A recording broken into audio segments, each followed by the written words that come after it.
రోజు గౌరవనీయులైన నియోజకవర్గ ఇన్ఛార్జ్ సోదరులు జాన్సన్ నాయక్ గారి ఆధ్వర్యంలో విచ్చేసిన మా గౌరవనీయులైన 56 మంది గెలిచిన సర్పంచులు, వారితో పాటు ఈరోజు పార్టీలో చేరుతున్న ఇద్దరు మాజీ మండల పరిషత్ అధ్యక్షులు, ఇద్దరు కూడా బీజేపీ పార్టీ నుంచి చేరుతా ఉన్నారు. ఆయన కూర్చొని బక్షినాయక్ గారిని కూర్చొని ఇద్దరు కూడా, వారికి కూడా హృదయపూర్వకంగా స్వాగతం. మొన్ననే చేరిన బక్షినాయక్ గారికి కూడా కాంగ్రెస్ పార్టీ నుంచి చేరినారు, వారికి కూడా స్వాగతం. అట్లాగే వేదికపై ఆసీనులైన పెద్దలు అన్న మాజీ చీఫ్ విప్ వినయ్ భాస్కర్ గారు, మాజీ శాసన మండలి సభ్యులు కర్నె ప్రభాకర్ గారు, మాజీ ఎమ్మెల్యేలు గౌరవనీయులు సురేందర్ గారు, షకీల్ గారు, అదేవిధంగా వేదికపైన ఉన్న ఖానాపూర్ నియోజకవర్గంలోని వివిధ మండలాల పార్టీ అధ్యక్షులు, సీనియర్ నాయకులు, రాష్ట్ర మరియు జిల్లా నాయకులు, గెలిచిన సర్పంచులు, అదేవిధంగా వారి బంధుమిత్రులు, పేరు పేరున అందరికీ హృదయపూర్వకంగా నమస్కారం, హృదయపూర్వకంగా మీకు స్వాగతం. సో నాకు జాన్సన్ ఏం చెప్పిండంటే 12 గంటల వరకు వస్తారు మా వాళ్ళు అన్నాడు. కానీ మళ్ళీ నాకు ఫోన్ చేసి అన్న 9 గంటల వరకే వచ్చినట్టాడు. కాబట్టి కొద్దిగా ఆలస్యమైంది, దయచేసి ఏమనుకోవద్దు మీరు ఎవరు కూడా. ఎందుకంటే ఎల్లారెడ్డి నియోజకవర్గంలో ఒక చిన్న సంఘటన, చాలా దుర్మార్గమైన సంఘటన జరిగింది. ఒక గెలిచిన కాంగ్రెస్ ఓడు తక్కువ ఓట్లతో గెలిచిండు, కానీ గెలిచి వాని కళ్ళు ఎంత నెత్తికెక్కినాయంటే రేవంత్ రెడ్డిని, అధికార బలాన్ని, అధికార మదాన్ని చూసుకొని ట్రాక్టర్ తీసుకొచ్చి పోటీ చేసి ఓడిపోయిన మన అభ్యర్థి ఇంటి ముంగట కూర్చుంటే అరుగు మీద ఇంట్లోకి ట్రాక్టర్ తీసుకొని వచ్చి అక్కడ ఉండే 5-6 గుద్దిండు. గుద్దితే అందులో ఇద్దరు చాలా సీరియస్ ఉన్నారు. వాళ్ళిద్దరు హాస్పిటల్లో ఉంటే హాస్పిటల్ వాళ్ళని కలవనీకి పోయి డాక్టర్లతో మాట్లాడొచ్చే వరకు కొంత ఆలస్యమైంది. దయచేసి ఏమనుకోవద్దని కోరుతా ఉన్నాం. అయితే మీ అందరితోని ప్రార్థన, మీ అందరికీ చేసే విజ్ఞప్తి ఒకటే. 2001వ సంవత్సరంలో ఆనాడు పార్టీ పుట్టిన కొత్తలోనే మరి మొట్టమొదలు వచ్చిన ఎన్నికలు పల్లె ఎన్నికలు, పంచాయతీ ఎన్నికలు. 2001 ఏప్రిల్లో పార్టీ పుడితే జూన్ మాసంలో ఎలక్షన్లు వచ్చినాయి. ఎలక్షన్లు వచ్చిన తర్వాతనే మరి ఊరూరికి గులాబీ జెండా పోయింది, ఊరూరికి తెలంగాణ నినాదం పోయింది, జై తెలంగాణ అనే నినాదం. ఆ రోజు 2001లో మారుమోగితే 13 ఏళ్ళు కేసీఆర్ గారు అలుపెరగకుండా మీ అందరి ఆశీర్వాదంతో కొట్లాడితే చివరికి తెలంగాణ రాష్ట్రం వచ్చింది. మరి తెలంగాణ రాష్ట్రం వచ్చిన తర్వాత 10 ఏళ్ల పాటు కేసీఆర్ గారి నాయకత్వంలో బ్రహ్మాండంగా పనిచేసుకున్నాం. నిజానికి ఖానాపూర్కి ఒక మంచి, మనకు పార్టీతో మంచి అనుబంధం ఉంది. మొదటి నుంచి 2001 నుంచి కూడా అనుబంధం అట్లే కొనసాగింది. 2004లో కూడా మీరు ఎమ్మెల్యేగా ఆనాడు గోవింద్ నాయక్ గారిని ఆ రోజు ఖానాపూర్లో గెలిపించుకున్నారు. 2009లో ఓడిపోయినా మళ్ళీ 14లో 18లో 2 సార్లు మళ్ళీ గెలిపించుకున్నారు. ఇప్పటికి 5 సార్లు పార్టీ పుట్టిన తర్వాత ఎన్నికలు జరిగితే 3 సార్లు ఖానాపూర్లో గులాబీ జెండా ఎగిరేసినారు. ఒక్కసారి మొన్న 23లో కూడా మొన్న మన నిజానికి గెలిచినట్టే లెక్క. కేవలం 2000 ఓటుతో పోయింది. మొన్న జాన్సన్ నిలబడ్డప్పుడు 2000 ఓట్లు అటు ఇటు అయితే మనకు బ్రహ్మాండంగా ఇప్పుడు ఇక్కడ ఎమ్మెల్యే ఉంటుండే. బట్ అయినప్పటికీ బాధ లేదు, ఎందుకంటే ఓడిపోయినా తమ్ముడు జాన్సన్ మాత్రం మీ మధ్యలో ఉన్నాడు. మీ ఎమ్మెల్యే కంటే ఖానాపూర్లో ఎక్కువ తిరుగుతున్నాడు ఇలా జాన్సన్ నాయక్. నాకైతే బలమైన నమ్మకం ఉంది, మళ్ళా ఎలక్షన్ కింద వాళ్ళు ఇప్పుడు పెట్టినా ఎప్పుడు పెట్టినా ఈసారి గులాబీ జెండా పక్కా ఎగురుతుంది ఖానాపూర్లో అన్న విశ్వాసం నాకు మిమ్మల్ని అందరినీ చూస్తే వస్తూ ఉన్నది. ఎందుకంటే సామాన్యమైన విషయం కాదు. ఎప్పుడైనా కూడా సర్పంచ్ ఎలక్షన్లు, లోకల్ బాడీ ఎలక్షన్లు జనరల్గా అధికార పార్టీకి అనుకూలంగా ఉంటాయి. కానీ ఇలా మీరు చూస్తున్నారు పరిస్థితి ఎట్లా మారిందో. 2 ఏళ్లలోనే ఒక గవర్నమెంట్ వచ్చి 2 ఏళ్ళు అయిందో కాలేదో ఇలా ముఖ్యమంత్రి గారు కాలికి బల్పం కట్టుకొని విజయోత్సవాల పేరు మీద జిల్లా తిరిగినా కూడా పంచాయతీ ఎన్నికల్లో ఎన్నడూ ఏ ముఖ్యమంత్రి చేయడు ప్రచారం. సర్పంచ్ ఎలక్షన్లో ముఖ్యమంత్రులు ప్రచారం చేయంగా ఎప్పుడైనా చూసినామా? ఎన్టీ రామారావు గారిని చూసినాం, తర్వాత చంద్రబాబు నాయుడు గారిని చూసినాం, రాజశేఖర రెడ్డి గారిని చూసినాం, రోషయ్య గారు, కిరణ్ కుమార్ రెడ్డి గారు, కేసీఆర్ గారు, మన కళ్ళ ముంగట్నే 6-7 ముఖ్యమంత్రులను చూసినాం. ఎవరన్నా ఒక్కరు పంచాయతీ ఎన్నికల ప్రచారం చేసినారండి ముఖ్యమంత్రి? ఎవరు చేయరు జనరల్గా. కానీ ఈ ముఖ్యమంత్రి కాలికి బల్పం కట్టుకొని తిరుగుతున్నాడు. తిరిగి జిల్లాకు పోయి 2 ఏళ్ల విజయోత్సవం అని చెప్పి పరోక్షంగా ఎలక్షన్ల ప్రచారం చేసినా ఇవాళ గణనీయమైన ఫలితాలు మనకు వస్తూ ఉన్నాయి. ఇంకా ఘోరం ఏంటంటే ఎమ్మెల్యేలు బెదిరిస్తూ ఉన్నారు. ఒక్కొక్క కాంగ్రెస్ ఎమ్మెల్యే ఇలా కళ్ళు నెత్తికెక్కి, అధికార మదం తలకెక్కి ఇష్టం వచ్చినట్టు మాట్లాడుతున్నారు. ఇప్పుడే ఇక్కడికి వస్తుంటే నేను చూసిన ఒక కాంగ్రెస్ ఎమ్మెల్యే అంటుండు, మీరు నన్ను చంపేస్తే అంటే ఎలక్షన్లో ఓడగొట్టి నన్ను చంపేస్తే నేను మిమ్మల్ని చంపేస్తా గెలిస్తే అంటున్నాడు. ఆ మాటలు మాట్లాడుతున్నారు. అవి చూసుకొనే ఇలా కాంగ్రెస్ కార్యకర్తలు కూడా చెలరేగిపోయి పిచ్చి పిచ్చి ప్రవర్తనలన్నీ చేస్తూ ఉన్నారు. నేను దయచేసి ఇక్కడ గెలిచి వచ్చిన మా సర్పంచులు ఎవరైతే మొత్తం 56 మంది, వారితో పాటు ఇవాళ చేరుతున్న 4 ఇండిపెండెంట్ సర్పంచులు ఉన్నారో 60 మంది మా ఖానాపూర్ నియోజకవర్గంలో మీకు నేను చేసే విజ్ఞప్తి ఒకటే. సర్పంచులకు నిధులు అనేది ఎమ్మెల్యే ఇయ్యడు. సర్పంచులకు నిధులు అనేది ఎవరో దాన ధర్మాల మీదనో వాళ్ళ ఇష్టాయిష్టాల మీద ఉండదు. మీకు ఒక విషయం అవగాహన ఉండాలి. అవగాహన ఏముండాలి అంటే భారతదేశంలో మనకు 5 అంచెల్లో ప్రభుత్వాలు ఉన్నాయి, 5 స్థాయిల్లో ప్రభుత్వాలు ఉన్నాయి. ఢిల్లీలో కేంద్ర ప్రభుత్వం ఉంటుంది, హైదరాబాద్లో రాష్ట్ర ప్రభుత్వం ఉంటుంది, జిల్లా కాడికి వచ్చే వరకు మీ నిర్మల్ జిల్లాలో నిర్మల్ జిల్లా పరిషత్ ఉంటుంది, ఆదిలాబాద్ జిల్లాలో ఆదిలాబాద్ జిల్లా పరిషత్ ఉంటుంది, మంచిర్యాలలో మంచిర్యాల జిల్లా పరిషత్తు, ఆసిఫాబాద్లో ఆసిఫాబాద్ జిల్లా పరిషత్ ఉంటుంది. దాని కిందికి వస్తే మండల పరిషత్తు, ఇంకా కిందికి వస్తే గ్రామ పంచాయతీ. అంటే 5 అంచెల్లో కింద గ్రామ పంచాయతీ, మీద మండల పరిషత్తు, దాని మీద జిల్లా పరిషత్తు, దాని మీద రాష్ట్ర ప్రభుత్వం, దాని మీద కేంద్ర ప్రభుత్వం. ఇట్లా 5 అంచెల్లో ప్రభుత్వాలు ఉంటాయి. ఎట్లయితే ఒక రాష్ట్రానికి ముఖ్యమంత్రిగా ఒక వ్యక్తి ఉంటారో, ఆయనకు మంత్రిమండలి ఉంటుందో, అట్లాగే గ్రామానికి గ్రామ పంచాయతీకి సర్పంచు, సర్పంచ్ గారికి అదనంగా వార్డు మెంబర్లు, ఉప సర్పంచులు అందరూ కూడా తోడుగా ఉంటారు. అంటే ఏ స్థాయిలో ప్రభుత్వం ఆ పద్ధతిలో నడవాలన్న ఉద్దేశంతో, స్థానిక ప్రభుత్వాలు కూడా మంచిగా ఉండాలన్న ఉద్దేశంతో రాజ్యాంగంలో బాబాసాహెబ్ అంబేద్కర్ గారు రాసిన రాజ్యాంగంలో మనకు హక్కులు మనకు పొందుపరచబడి ఉన్నాయి.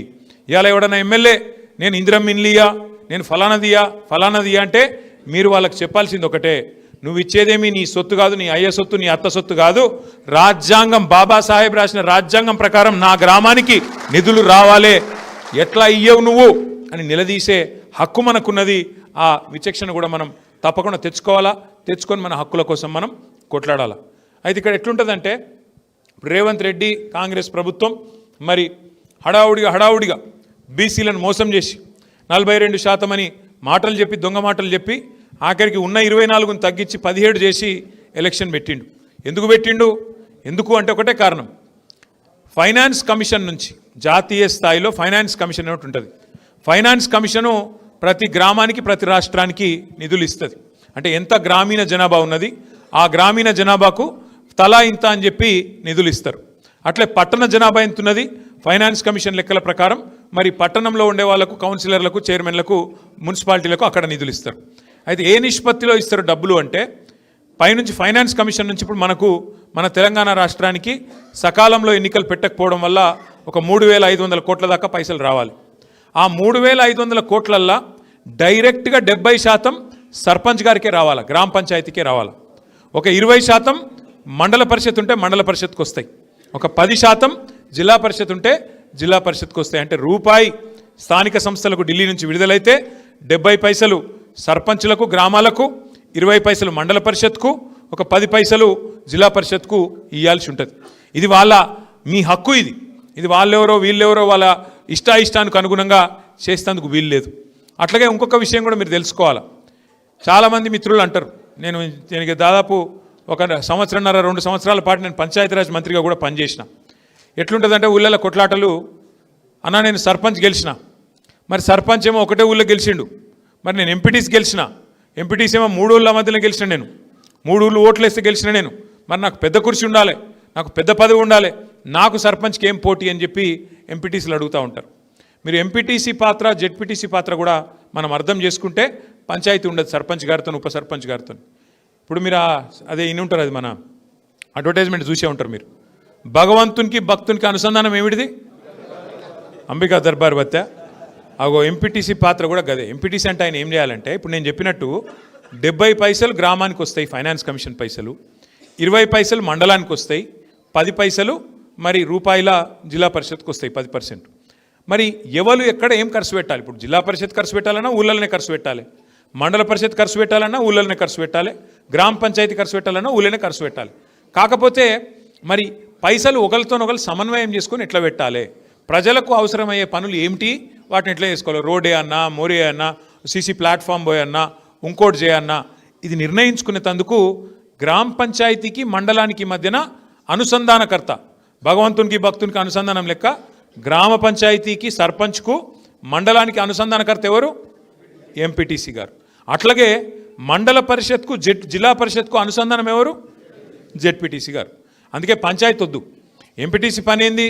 మండలికోవాలి, ఆడికెళ్ళి ఏమైనా పైసలు పట్టుకొచ్చి గ్రామ పంచాయతీలో సర్పంచ్ గారికి సన్నీళ్ళకు వేడి నీళ్ళు అన్నట్టు కలుపుకొని వాళ్ళు 70 పైసలు వీళ్ళు 10 పైసలు మొత్తం కలుపుకొని ఊరికి పనికొచ్చే పనులు చేయాలి. అంతేగాని కుర్చీల కొట్లాటలు, నువ్వు కుర్చీ చేసుకుంటావు నేను పక్కకు కూర్చుంటా, ఆ కొట్లాట పెట్టుకుంటే ఇక అది ఒడవది తెగది, మొత్తానికి ఊరాగమవుతుంది. కాబట్టి మనం హక్కులు తెలుసుకోవాలి. ముందు గ్రామ పంచాయతీలో సర్పంచ్ పాత్ర ఏంది, వార్డు సభ్యుల పాత్ర ఏంది, ఉప సర్పంచ్ గారి పాత్ర ఏంది, ఇవన్నీ కూడా తెలుసుకోవాలి. అందుకే ఏం చేద్దాం అనుకుంటున్నామంటే ఇప్పుడు 17 తారీఖు రోజు ఎలక్షన్లు రేపు అయిపోతాయి. 3 విడతల్లో ఎలక్షన్లు ఉన్నాయి, రేపు అయిపోతాయి. దీని తర్వాత తొందరలోనే మరి జిల్లా పరిషత్ ఎలక్షన్లు కూడా పెడతారని చెప్పి వార్తలు వస్తున్నాయి. జనవరిలో పెడతారు లేదా ఫిబ్రవరిలో పెడతారు అని వార్తలు వస్తున్నాయి. అవి కూడా పూర్తయితే మనం ఏం చేద్దామంటే పార్టీ పరంగానే అన్ని జిల్లాలలో మనకు పార్టీ కార్యాలయాలు ఉన్నాయి. మీకు నిర్మల్లో పార్టీ ఆఫీస్ ఉన్నది, ఆసిఫాబాద్లో ఉన్నది, ఆదిలాబాద్లో ఉన్నది, మంచిర్యాలలో కూడా ఉన్నది. అట్లా ప్రతి జిల్లా కేంద్రంలో మనకు పార్టీ ఆఫీస్ ఉన్నది. ఆలోచన ఏంది అంటే కొత్తగా గెలిచిన స్థానిక సంస్థల ప్రజాప్రతినిధులకు అవగాహన సదస్సులు, అంటే మీ నిధులేంది, మీ విధులేంది, మీ హక్కులేంది, మీరు గ్రామానికి చేయాల్సిన పనులేంది, ఇవి కొంత మనం అవగాహన చేసుకుంటే దాని ప్రకారం పనిచేసుకోవచ్చు. పెద్దలు కేసీఆర్ గారు 10 ఏళ్ళు ఈ రాష్ట్రానికి ముఖ్యమంత్రిగా పనిచేసినప్పుడు, ఎందుకంటే తాను స్వయంగా గ్రామీణ ప్రాంతం నుంచి వచ్చిన ఒక రైతు బిడ్డ కేసీఆర్ గారు, అందుకే ఆయన బలంగా నమ్మిండు. మహాత్మా గాంధీ గారు చెప్పినట్టు పల్లెలే దేశానికి పట్టుకొమ్మలు అనే మాట బలంగా నమ్మిండు. కాబట్టే పల్లెలను బాగు చేసే కార్యక్రమం కేసీఆర్ గారు చేసిండు. ఏం చేసిండు? మొదలు గ్రామ జ్యోతి అనే కార్యక్రమం పెట్టిండు. ఆ తర్వాత పల్లె ప్రగతి అనే కార్యక్రమం తీసుకొచ్చి నెల ప్రతి పల్లెకు మీకు ఫైనాన్స్ కమిషన్ ద్వారా వచ్చే డబ్బులు కేంద్ర ప్రభుత్వం నుంచి రూపాయి వస్తే రాష్ట్ర ప్రభుత్వం కూడా దానికి ఒక రూపాయి తోడు చేసి ప్రతి నెల జీతం ఇచ్చినట్టే 1వ తారీఖు కానీ 2వ తారీఖు కానీ మీకు గ్రామ పంచాయతీకి ఇవ్వాల్సిన నిధులను టంచనుగా మీ ఖాతాలో వేసి, ఎందుకంటే విధులు చెప్పడమే కాదు కదా, ఏం చేయాలనో పని చెప్పుడే కాదు, నిధులు కూడా ఇవ్వాలి. నిధులు ఇవ్వకపోతే, పైసలు ఇవ్వకపోతే పని ఎడికెళ్ళవుతుంది. అందుకే విధులు చెప్పిండు, నిధులు కూడా చెప్పిండు. విధులు అంటే బాధ్యత, మీరేం పని చేయాలి. సో ఆ రకంగా ప్లాన్ చేసిండు. ఏం జరిగింది కేసీఆర్ గారి ప్రభుత్వంలో? ఏం జరిగింది అంటే అద్భుతాలు జరిగినాయి గ్రామ పంచాయతీలలో. గుర్తు తెచ్చుకోండి ఒకసారి. 2014 ముందు రాష్ట్రంలో పల్లెలు ఎట్లుంటుండే, తర్వాత ఎట్లయినాయి. ఇవాళ మీరు ఖానాపూర్ నియోజకవర్గంలోని ఏ పల్లెకు పోయినా ఆ పల్లెలో ఒక నర్సరీ ఉంటుంది. ఏ పల్లెకు పోయినా అక్కడ ఒక పల్లె ప్రకృతి వనం ఉంటుంది. ఏ పల్లెకు పోయినా అక్కడ బ్రహ్మాండంగా ఇవాళ ఒక ట్రాక్టర్ ఉంటుంది, ఒక ట్యాంకర్ ఉంటుంది, ఒక డంపింగ్ యార్డ్ ఉంటుంది, ఒక వైకుంఠ ధామం ఉంటుంది, ఒక వాటర్ ట్యాంక్ ఉంటుంది, ఇంటింటి ముంగట నల్లా ఉంటుంది. ఇది దేశంలో ఒక తెలంగాణలో తప్ప ఈ పరిస్థితి ఎక్కడా లేదు. చేసింది మన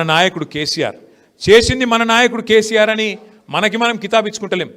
మన తెలంగాణ జనాభా భారతదేశంలో చూసుకుంటే 3% కంటే తక్కువ. ఎందుకంటే దేశం జనాభా 150 కోట్లు, దగ్గర 147 కోట్లు, మన జనాభా 4 కోట్లు. మన 4 కోట్లు అంటే ఎంత? 3% కంటే తక్కువ. కానీ కేసీఆర్ గారి ప్రభుత్వంలో మనం చేసిన పని ఎంత గొప్ప పని అంటే, ఎంత అద్భుతంగా పని జరిగిందంటే గ్రామాలలో నాకు గర్వంగా అనిపిస్తున్నది ఈ మాట చెప్పడానికి.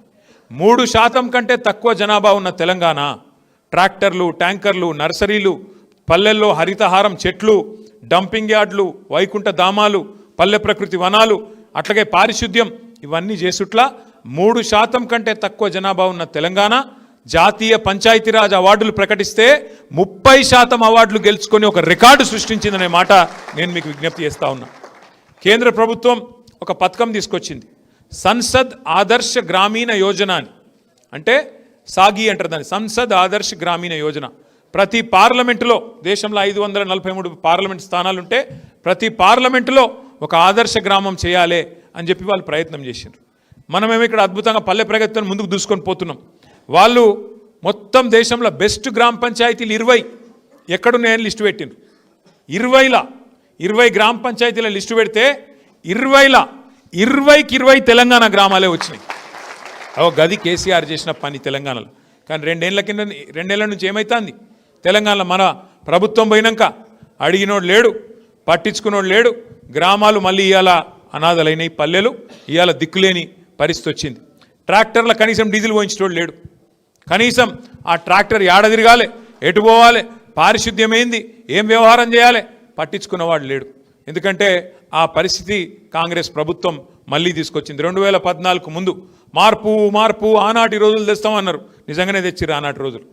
ఇదివరకు ఎట్లా దరిద్రంగా ఉండేనో పల్లెలు, మళ్ళీ దరిద్రం అంతా ఇవాళ పల్లెల్లో తాండవించేటట్టు కాంగ్రెస్ వచ్చిందంటే మళ్ళీ దరిద్రం వచ్చింది ఊళ్ళకి అన్నట్టు మొత్తం ఎక్కడికక్కడ లొల్లి లొల్లి బొబ్బ బొబ్బ. అందుకే నేను అంటున్నా, విధులు తెలుసుకోవాలి, నిధులు కూడా తెలుసుకోవాలి. ఇవాళ ఒక ఎమ్మెల్యే మాట్లాడుతున్నాడు, నేను ఇందిరమ్మ ఇల్లు ఇయ్యాను. నీ అయ్యే జాగిరా, నీ అత్త సొమ్మ? ఎవడి సొమ్ము, ఎవడి పైసలతో గడుపుతున్నావు నువ్వు? ఇందిరమ్మ ఇండ్లు అంటే అవి ప్రజల పైసలతోనే కడుతున్న ఇండ్లు తప్ప మీ ఇంటెనక పొలం అమ్మి కట్టేది కాదు.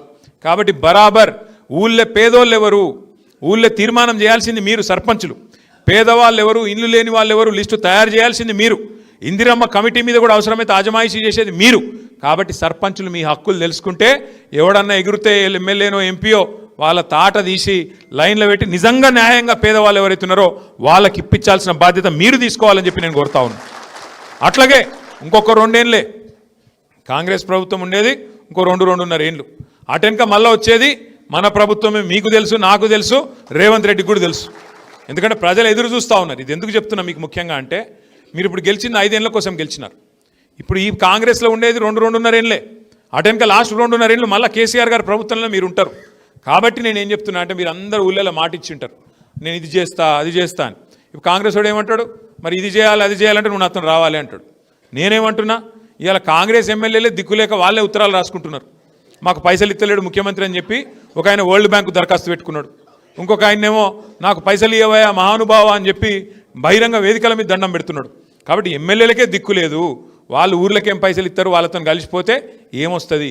వీళ్ళ వల్ల ఏమి కాదు. కాంగ్రెస్ ప్రభుత్వం వల్ల ఊదుగాలది పీరిలేవది. ఎందుకంటే వాళ్ళు 6 గ్యారంటీలు అన్నారు, 420 హామీలు ఇచ్చిండ్రు, ఒకటన్నా చక్కగా చేసిండ్రా? రుణమాఫీ అన్నారు, అది చారానగాలే. ఈ రుణమాఫీ సంగతి దేవుడెరుగు. యూరియాకే ఇచ్చేందుకు ముఖం లేదు వీళ్ళకు. యూరియా బస్తాల కోసము లైన్లు కట్టి ఆఖరి యుద్ధాలు చేసే పరిస్థితి వచ్చింది తెలంగాణలో. కేసీఆర్ ఉన్నప్పుడు కడుపుల సల్ల గదరకుండా ఆటోనికి పైసలు ఇస్తే వాడి ఇంటి ముంగట వచ్చి పారేసిపోతుండే యూరియా బస్తా. నేను చెప్పేది కరెక్టేనా? ఇవాళ ఏంది పరిస్థితి? ఆఖరికి యూరియా కోసం కూడా రైతులు మరి లైన్లలో నిలబడి ముష్టి యుద్ధాలు చేయాల్సిన పరిస్థితి వచ్చింది. మొన్న పోయినసారి తన్నుకున్నారు, ఈసారి కూడా అదే పరిస్థితి ఉన్నది. అందుకే ఇప్పుడు ప్రభుత్వం తెలివిగా కొత్త కథ వేసింది. ఇప్పుడు ఏంటంటే తెలుసా మీకు కొత్త స్కీము? షాపులో అమ్మాల్సిన యూరియా యాప్లో అమ్ముతారట. షాపులో అమ్మాల్సిన యూరియా యాప్లో అమ్ముతారట. అంటే ఏంది వాని బాధ? ఒకటే బాధ, ఏడ మళ్ళీ లైన్లు కనబడితే ఏడ తిడతారు, మళ్ళీ లైన్లు చెప్పులల్లో వరుస కనబడ్డాయి అనుకో, మళ్ళీ ప్రభుత్వానికి తిట్లు, తల వాసిపోతుంది అని చెప్పి భయంతో ఇక యాప్ ఆన్లైను అని చెప్పి తప్పించుకునే కథలో ఇవాళ చెప్పుల జాతరలు మళ్ళీ కనబడతాయి కాబట్టి, మళ్ళీ తిట్లు పడతాయి కాబట్టి, ప్రజలు మళ్ళీ పొల్లు తిడతారు కాబట్టి భయంతో షాపులో అమ్మాల్సిన యూరియాను యాప్లో అమ్ముతా అని చెప్పి ముఖ్యమంత్రి గారు కొత్త స్కీమ్ తెచ్చిండు. 6 గ్యారంటీలు కాకెత్తుకపోయింది, ఆఖరి యూరియా కూడా యాప్ ఎత్తుకపోయే పరిస్థితి వచ్చింది ఇవాళ మనకు. అందుకే నేను అంటున్నా మీకు, దయచేసి ఈ ప్రభుత్వం అట్టర్ ఫ్లాప్ ప్రభుత్వం అనేది అందరికి అర్థమైపోయింది. వీళ్ళకి కనీసం ఉన్న కరెంటు చక్కగా ఇచ్చే తెలివి లేదు, ఉన్న మంచి వ్యవసాయాన్ని చెడగొడుతున్నారు. రైతు బంధు కేసీఆర్ ఉన్నప్పుడు బ్రహ్మాండంగా మీరు ఏం అడగకుండా నాట్లేసే టైం వచ్చిందంటే బ్రహ్మాండంగా టింగు టింగు అంటుండే ఫోన్లు మంచిగా రైతు బంధు పడుతుండే. వీళ్ళకు టింగు టింగు నచ్చలే, టకీ టకీ అట కొత్త సౌండ్, టకీ టకీ పడుతుందా? మరి టకీ టకీ పడుతుందా రైతు బంధు? సిగ్గు లేకుండా 2 సార్లు రైతు బంధు కూడా ఎగ్గొట్టింది ఈ ప్రభుత్వం.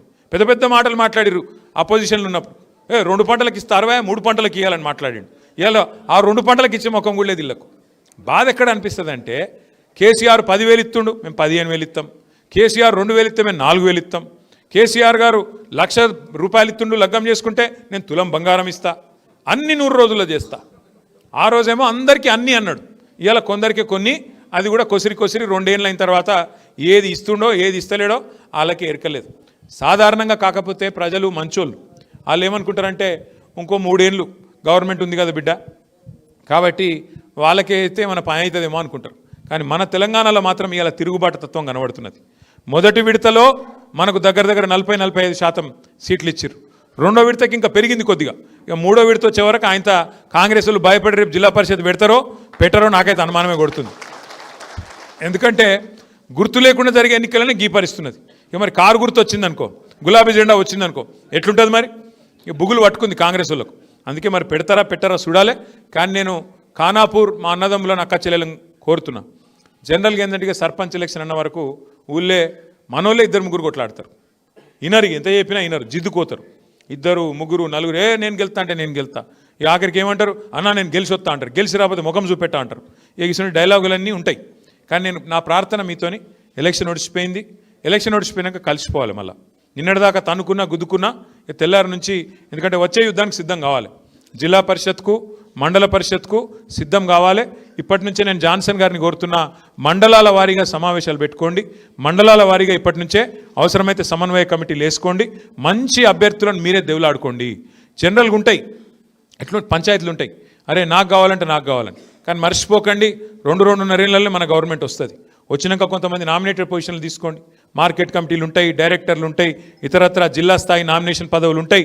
ఎవరన్నా కొంత సర్దుబాటు ధోరణి అవలంబిస్తే పార్టీకి లాభం అవుతుంది. అట్లా ఇప్పుడు కొత్త కమిటీలు కూడా వేసుకోబోతా ఉన్నాం.